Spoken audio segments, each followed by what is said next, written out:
오늘 우리에게 주시는 하나님의 말씀은 마태복음 21장 1절에서부터 11절까지의 말씀입니다. 여러분은 화면상으로 개역개정의 말씀을 보실 것이고, 저는 이 말씀을 우리말 성경으로 읽어드릴 터이니 한번 말씀을 잘 비교해 보시면서 말씀의 뜻들을 더욱더 바르게 알아가는 시간 되었으면 좋겠습니다. 그들이 예루살렘에 가까이 와서 올리브산 기슭에 있는 벳바게에 이르자 예수께서는 두 제자를 보내시며 그들에게 말씀하셨습니다. 너희는 저 건너편 마을로 가라.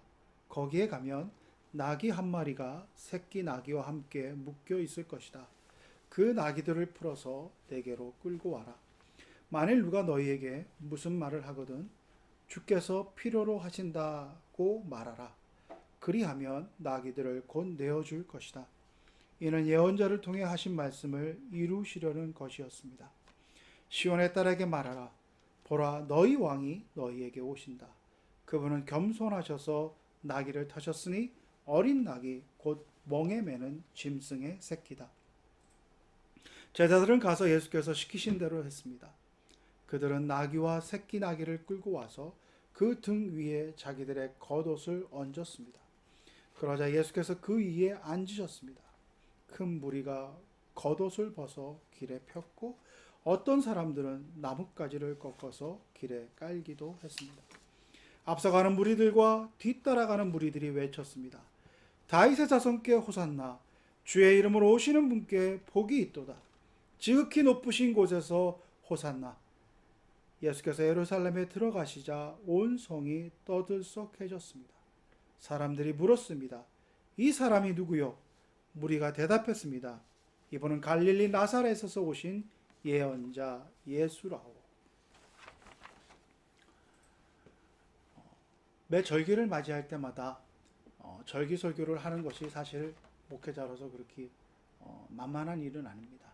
만만하다는 표현이 참 불경스럽게 느껴질 수도 있겠지만 정말 매해 반복되는 절기에 어떻게 새롭게 말씀을 전할까 하는 고민을 가지고 있습니다. 특별히 오늘은 종려주일인데, 종려주일은 사순절 기간 안에 뭔가 이질감을 느끼게 하는 주일일 수도 있습니다. 사순절 기간은 여러분 잘 아시는 것처럼 예수님께서 이 땅에 오셔서 십자가의 고난을 지시고 또 우리를 구원하게 하여 주시는 그 기간을 정하여서 예수님의 고난을 묵상하는 기간 중인데, 이 오늘 종려주일은 그러한 고난의 기간으로서는 좀 더 이질감을 느끼게 하는 승리의 모습이 기록되어져 있다고 하는 것입니다. 즉 예수님께서 예루살렘 입성을 하시는 그 모습 속에서 그동안 우리를 위하여서 오신 고난받으신 예수님과는 대비되어지는 그 예수님의 모습을 한번 살펴보게 된다라고 하는 것입니다. 종려주일은 잘 아시는 것처럼 오늘 본문에도 나와 있듯이 당시의 풍습으로 왕을 맞이하거나 귀한 자를 맞이할 때 그들의 겉옷을 깔고 또 나뭇가지를 꺾었다고 오늘 본문은 표현했는데, 예수님 당시에 그 예루살렘 지역에 있었던 종려나무라고 하는 그것을 나지를 꺾어서 바닥에 깔고 그것을 흔들며 호산나 외치며 그 왕을 맞이하는, 그 왕을 기쁨으로 맞이하고 그의 승리적인 계가를 높이 들올리피는 그런 모습으로 지금 예수님의 예루살렘 입성을 맞이하기에 종려주일이라는 표현을 쓰고 또 그렇게 예수님의 예루살렘 입성 가운데 그 의미들을 생각해보는 주일로 종려주일을 지킵니다. 교회사 기간 동안 이 종려주일은 이런 사순절 기간 동안에 있는 이질감 때문에 어떤 기간에는 지키지 않았고 그냥 넘어가기도 했지만, 다시 한번 이 종려주일의 의미가 단순히 그렇게 승리만을 얘기하는 것이 아니라 그 승리가 말하는 것이 오히려 예수님의 고난과 대비되어짐으로 말미암아 더 큰 우리에게 묵상과 도전을 주는 사건으로 다가오기에 다시 종려주일을 지키며 그 의미를 깊이 생각해 보게 되는 것입니다. 뭔가 대비되어졌을 때 우리는 더 큰 의미들을 생각해 보게 됩니다. 고난이라고 하는 것, 환난이라고 하는 것, 핍박과 대비되어지는 모습이 오늘 바로 주님의 예루살렘 입성의 모습입니다. 많은 사람들은 예수님을 호산나 외치며 왕을 맞이하는 마음으로 옷을 깔고 나뭇가지를 깔며 주님을 기쁨으로 맞이했습니다. 그들의 마음 가운데는 예수 그리스도를 왕으로 맞이하는 그 환희와 기쁨의 행위를 그렇게 표현하고 있습니다. 아마 그들의 마음 가운데는 예수님을 그렇게 기쁨과 환희의 마음으로 맞이하고 있는 그들의 마음 가운데는 이제 예수님의 한 행적을 통하여서 아마 뭔가 기대를, 그들의 욕구를, 그들의 생각들을 충족시켜 주실 분으로 예수님을 생각했을 것입니다. 예수님이 행하신 많은 이적들을 들었을 것이고 예수님이 가지고 있는 놀라운 능력들을 들어서 알고 있었습니다. 그래서 그들의 마음 가운데는 우리가 생각하고 우리가 기다렸던 메시아가 이분이 아닐까라고 하는 그러한 기대와 또 목마른 그 간절함을, 그들을 구원시켜줄 자라고 하는 그 생각을 가지고 예수님을 열렬히 환호하며 맞이하는 그 마음의 표현이 이렇게 나타났다고 볼 수 있습니다. 자신의 겉옷을 드렸습니다. 그리고 왕을 맞이하는 마음으로 나뭇가지를 깔았습니다.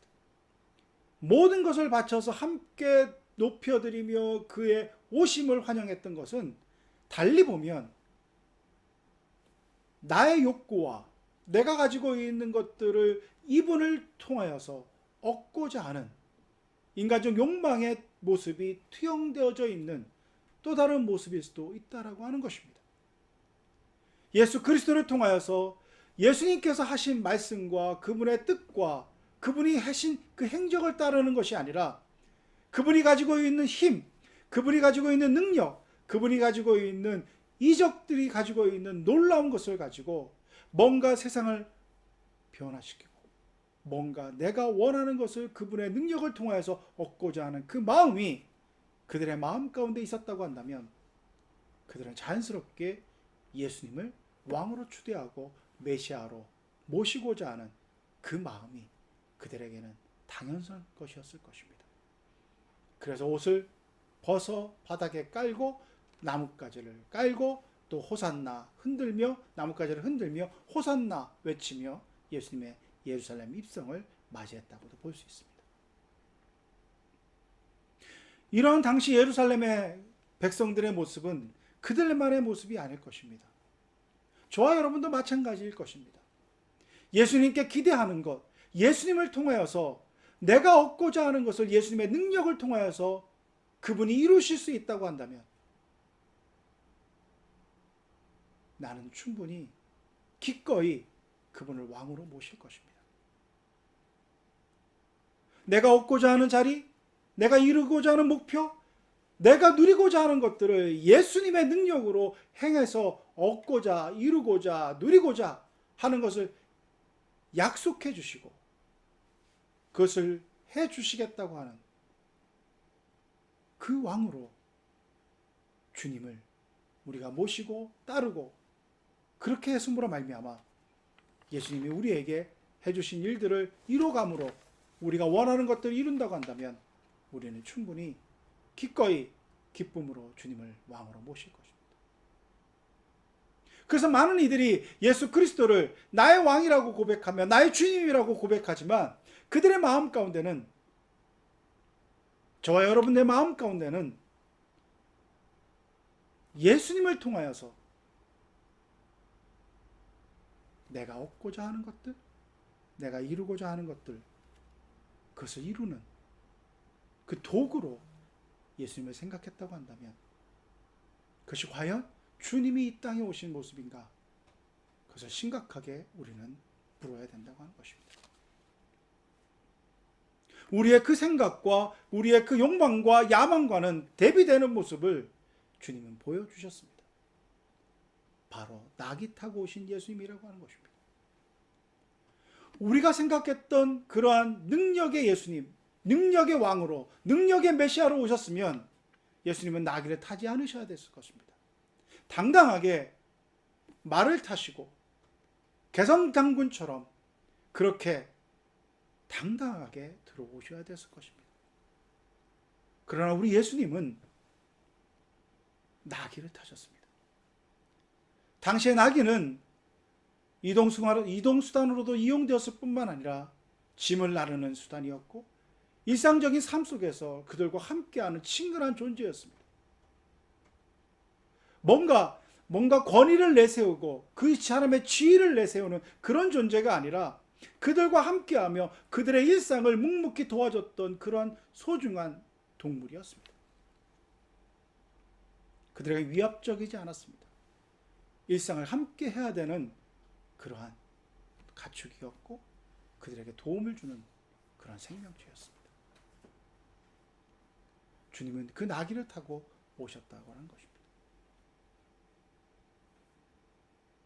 내가 원하는 것, 내가 바라는 것, 내가 뜻하는 것, 그것을 위해서는 말을 타고 오셨고 그것을 승리의 계가로 오신 예수님이 되어야 됨에도 불구하고 주님은 나귀를 타고 오심으로 말미암아 그분의 행하신 길, 또 그분의 오신 목적을 분명히 보여주셨습니다. 서로 대립된다고 볼 수 있죠.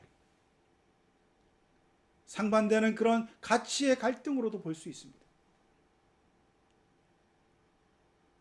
왕으로 오신 예수님으로서 기쁨으로 맞이했던 그 모습과 함께 예수님은 지극히 겸손하고 평범하고 자신을 낮추시는 그 모습, 그러므로 말미암아 예수님께서 이 땅에 오셔서 이루고자 하시는 것을 나귀 타고 오시는 예수님의 모습으로 친히 보여주셨습니다.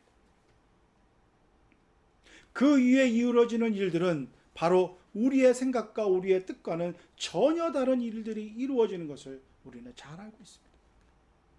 이제 우리는 오늘 이후에 고난주간을 보냅니다. 예수님께서 십자가에 달려 돌아가시기 전에 겪으셨던 일들을 깊이 묵상하며 고난주간을 보냅니다. 잘 아시는 것처럼 예수님께서는 많은 제자들이 가지고 있었던, 당시의 제자들 가지고 있었던 그러한 메시아상이 아니라 철저히 자기를 내려놓고 철저히 하나님의 뜻을 따르고자 하는 그 모습으로 살아가시기에, 그 모습으로 그 길을 가르치기에 제자들의 배신을 겪을 뿐만 아니라 많은 사람들의 그렇게 환호했던, 호산나 외치며 그 예수님을 반겼던 그들로부터 저자를 십자가에 매달아라, 그리고 그들로부터 돌팔매질을 받으며 그들로부터 모욕을 받는 그런 존재로 전락해 버리는 기간을 가지게 되는 것입니다. 사랑하는 성도 여러분, 우리는 매 순간순간 예수님의 그 모습을 어떻게 바라보고 어떻게 따르냐에 따라서 대립적 구조 속에서, 상반되어지는 상황 속에서 영광의 길, 내가 원하는 것, 내가 바라는 것을 이루고자 하는 것을 통하여 예수님의 그 뜻을 따르는 것이 아니라 내 뜻이 먼저 되고 내 가치가 먼저 됨으로 말미암아 예수님을 도구하라 삼고자 하는 그런 모습을 우리가 많이 가질 때가 있습니다. 주님은 분명 우리에게 말씀하십니다. 구약의 말씀을 통하여, 스가랴 9장 9절의 말씀을 통하여서 나귀 타고 오실 그 예수님의 모습, 즉 예수님께서는 메시아로 오셨음에도 불구하고 그 메시아가 우리가 생각하는 그 찬란한 영광과 권능과 권세를 가진 메시아가 아니라 나귀 타고 오시는 예수님, 그 메시아, 우리와 같은 존재로 성육신하시고 우리의 연약함과 우리의 모자람과 부족함과 그 모든 것들을 아셔서 지극히 겸손한 모습으로 하루하루의 일상을 우리와 함께 하시는 그 모습으로 묵묵히 우리의 무거운 짐을 져주시는 그 모습으로 우리에게 오셨으며 또 우리에게 예수 그리스도의 제자로서 어떻게 살아가야 되는 것을 그 모습을 통하여서 친히 보여주신, 그리고 그러한 길을 우리에게 따르기를 요구하는 그 모습으로 주님이 우리에게 오셔서 우리에게 그 길을 가자고 손 내미실 때 우리는 무슨 결정을 하고 어떤 선택을 해야 되겠습니까? 이것은 한 번의 선택과 한 번의 결정으로 끝나는 것이 아닙니다. 저 여러분이 잘 아시는 것처럼 매일매일 느끼는 삶의 매 순간순간마다, 삶의 매 현실 속에서 선택해야 되는 것이며 결정해야 되는 것이며 결단해야 되는 것입니다. 내가 원하는 것, 내가 뜻하는 것을 이루는 그것을 통하여 나를 드러내고 그것을 통하여서 내 것을 원하는 뜻을 이루어가는데 예수님을 이용할 것인가? 아니면 낙이 타고 오신 그 예수님의 그 뜻을 따라 예수님의 길을 가는 것을 받아들이고 묵묵히 그 길을 가고자 하는 결단이 나에게 있는가라고 하는 것은 삶의 순간순간마다 우리에게 큰 도전으로 다가오며 그 결정에 따라서 우리의 인생뿐만 아니라 역사의 큰 물줄기가 바뀔 수 있음을 우리는 깊이 두려운 마음으로 생각해야 된다고 하는 것입니다. 우리는 지난 12.3 내란을 통하여서 그것을 똑똑히 목격하였습니다. 한 사람이 내리는 그 결정이, 그가 그 자리에 서서 내리는 결정이 그 사람의 개인의 운명도 바꿀 뿐만 아니라 그것이 역사의 물줄기 가운데 어떠한 역할로 나타나는가 하는 것들을 우리는 똑똑히 보았습니다. 그 한 사람 한 사람의 어떻게 보면 자신의 생명을 던지고 자신의 모든 것을 건 결단을 통하여서 이 땅의 민주주의는 지켜졌고 지금 우리가 아무런 일이 없었던 것처럼 어떻게 보면 평화롭게 살아가고 있는, 그래서 혹자는 무슨 큰일이 있었냐는 식으로 얘기하며 그 엄청난 사건을, 그 엄청난 죄악들을 저지른 사람들을 두둔하는 모습으로 나타나고 있는데 과연 그렇게 가벼이 여길 수 있는가 하는 것들을 우리는 한번 생각해 봐야 됩니다. 한 사람 한 사람의 그 고귀한 결정, 정말 십자가를 지는 것 같은 그 결정을 통하여서 우리는 오늘을 살아가고 있습니다. 신앙은 결코 오늘의 삶과 뗄래야 뗄 수 없습니다. 내 개인의 삶이 역사를 이루는 삶 가운데 반드시 우리가 동참할 수밖에 없으며 그것을 통하여 우리는 우리의 신앙을 증거해 보일 수밖에 없는 자로 저와 여러분을 불러주셨습니다. 여러분이 살아가고 있는 삶의 터, 여러분이 일하고 있는 그곳에서 어떠한 결정을 하고 어떠한 선택을 하느냐에 따라서 우리 주님은 영광을 받으실 수도 있고 우리 주님은 정말 하찮은, 정말 말하는 많은 사람들이 얘기하는 아직도 예수 믿어? 아직도 교회 다녀? 라고 하는 비아냥을 듣는 그런 모습으로 주님의 영광을 우리는 가리게 되는 그런 모습이 저와 여러분이 나타날 수도 있다고 하는 것입니다. 사랑하는 성도 여러분, 이 사순절 기간을 통하여 특별히 이 종료주를 통하여 낙이 타고 오신 예수 그리스도, 예수를 입성하는 그 예수 그리스도의 모습을 통하여 우리는 우리의 신앙 가운데 어떠한 결정을 하고 살아야 되는지를 진지하게 물어야 될 것입니다.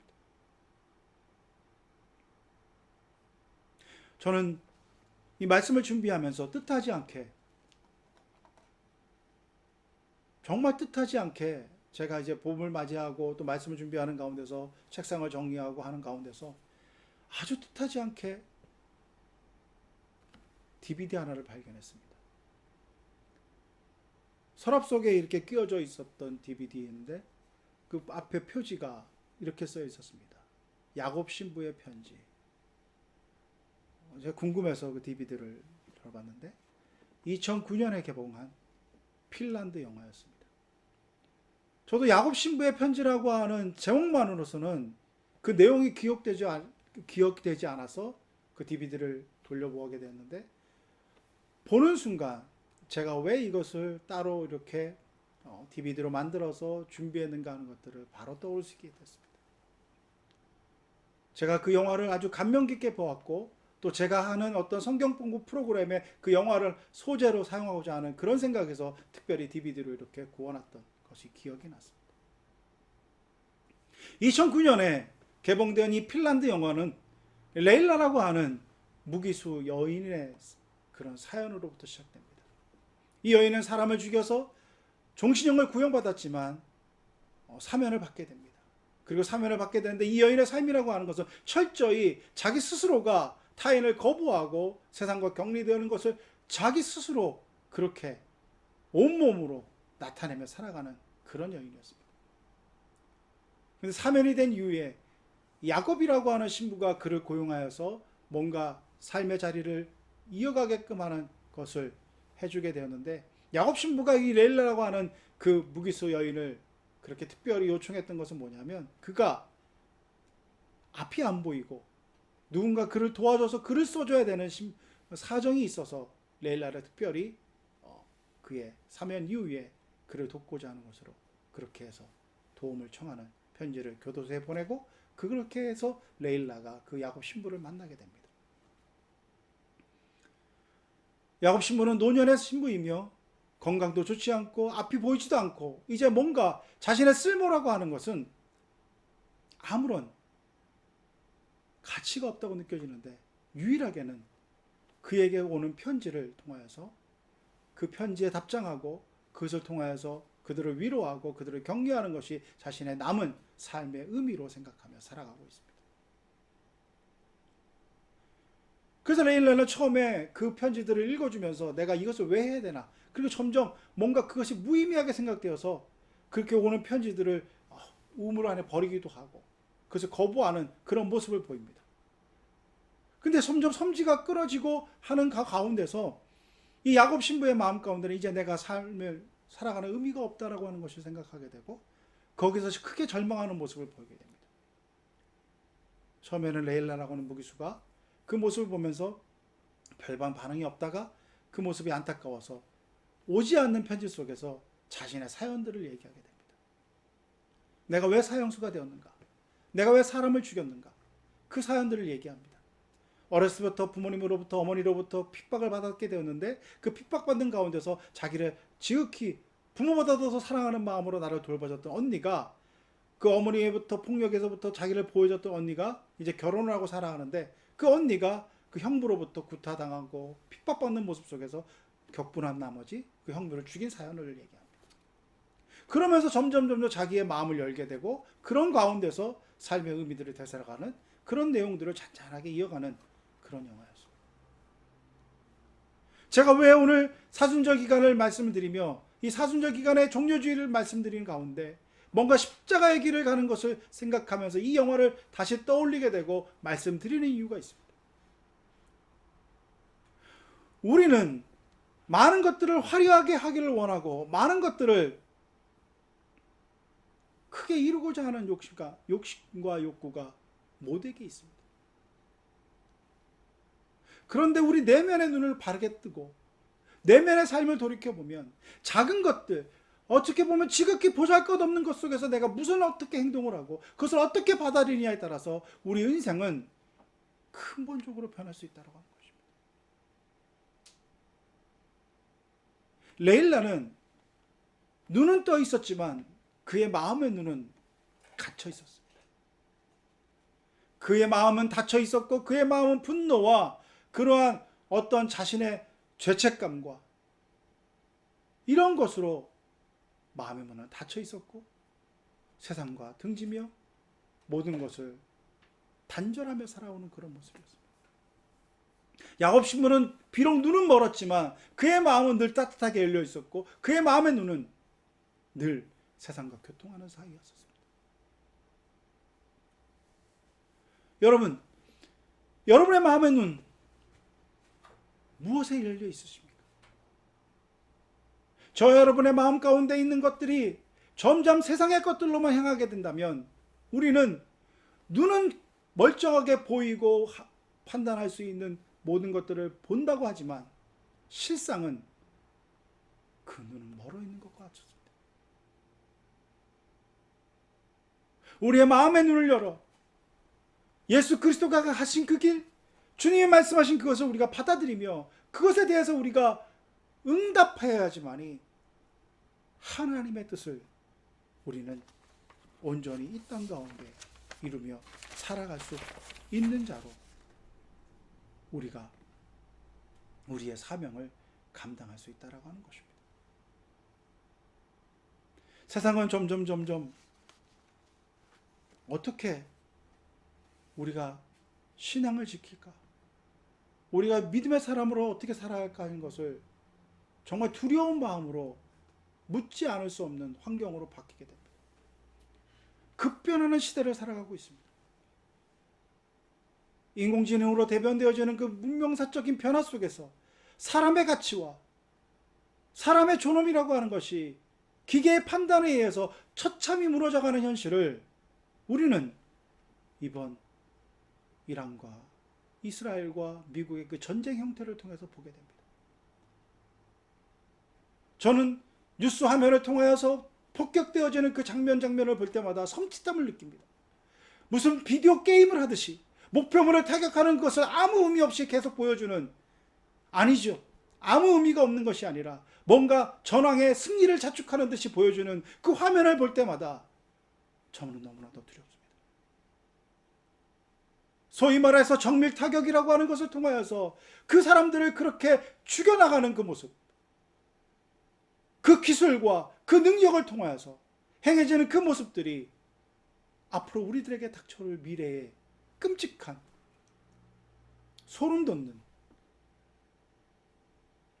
그 양상의 모습이 아닌가 하는 것을 저는 이번 전쟁을 통하여서 더욱더 몸서리치어서 느낍니다.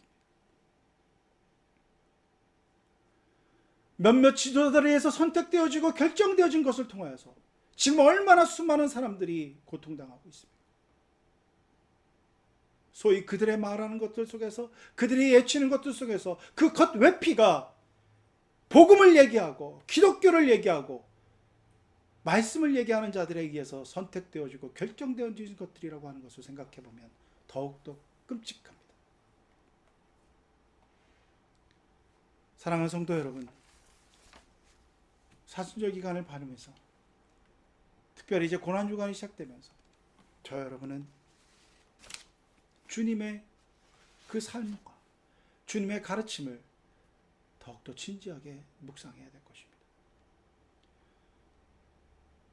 100% 선하고 100% 악한 그런 존재들은 없습니다. 항상 선악의 대립구조 속에서는 뭔가 회색 시대가 있고 뭔가 내가 처해서 뭔가 나의 것들을 변명할 수밖에 없는 상황들이 분명히 놓여집니다. 그럴 때 우리는 어떤 길을 가야 되겠습니까? 우리는 어떤 모습으로 우리의 신앙을 증거해 보여야 되겠습니까? 이번 종려주일을 맞이하고 이제 내일부터 고난주간이 시작되어서 그 고난주간을 보내는 저 여러분에게 이런 대립적 구조 속에서 무엇을 선택하며 어떤 신앙인으로 내가 살아갈 것인가 하는 것들을 주님 앞에 묻고 주님이 원하시는 것들대로 우리가 결단하며 선택하며 살아갈 수 있는 저 여러분 될 수 있기를 간절히 바랍니다. 함께 기도드리겠습니다. 하나님, 참으로 두렵습니다. 너무나도 보잘것없고 너무나도 무기력하고 너무나도 능력 없는 우리들의 모습 속에서 주님의 말씀 앞에서 결단하지도 못하고 주님의 능력 앞에서 늘 변명만 하고 늘 도망만 칠궁이만 하고 있는 우리들의 모습입니다. 주님, 이번 고난주간을 통하여서 주께서 말씀하시고 주께서 도전하실 때 주님의 길을 따르고자 하는 결단이 있을 수 있도록 우리를 변화시켜 주시옵소서. 십자가의 길, 고난의 길이지만 그것이 주님이 원하시는 길이고 주님의 뜻이라면 담대히 응답하며 결단하며 나아가는 우리가 될 수 있도록 우리를 변화시켜 주시옵소서. 주님, 우리를 굽어 살펴 주시어서 우리의 연약함이 아버지 하나님을 더욱더 깊이 만나는 계기가 되게 해주시고 그 연약함으로 말미암아 그것이 변명거리가 아니라 오히려 연약함이 하나님을 만남으로 하나님이 주신 능력으로 세상을 이기었으며 하나님이 주신 능력으로 내가 이 길을 선택했다고 하는 놀라운 고백이 우리의 삶 가운데 이루어질 수 있도록 주여 역사하여 주옵소서. 예수 그리스도의 이름으로 기도드리옵나이다.